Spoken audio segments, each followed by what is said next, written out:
ہر صحابی اپنی انفرادی زندگی میں سنت پر پابند تھا، اس لیے کہ میرے صحابہ ستاروں کی طرح سے ہیں،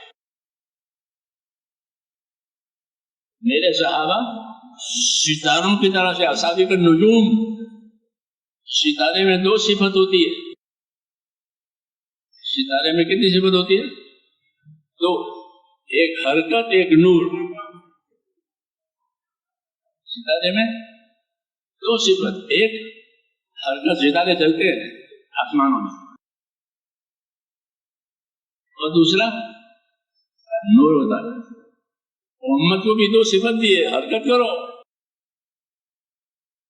حرکت کرو اپنا دین پھیلانے کے لیے، اپنا دین مضبوط کرنے کے لیے حرکت کرو۔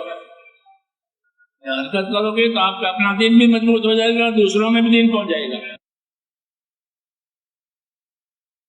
حرکت کے فائدے ہیں، مگر حرکت نور کے ساتھ۔ کس کے ساتھ؟ ہاں، خالی چکے کی طرح سے حرکت نہیں، حرکت نور کے ساتھ۔ اور وہ نور کس چیز کا ہوگا؟ ایک نور ہوگا اللہ کی کتاب کا، اور ایک نور ہوگا نبی کی سنت کا۔ ہم کو یہ دو نور دے گئے۔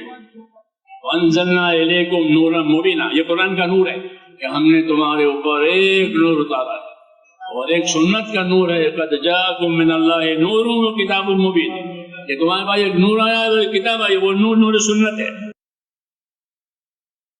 اس لیے ہماری انفرادی زندگیوں میں سنتوں کی پیروی ہوگی۔ انفرادی زندگی سنتوں والی، جی ہاں، جیسے ہر ستارہ اپنی ذات میں نور لیے ہوئے ہے اور حرکت میں بھی ہے، یہ امتیاز ہے۔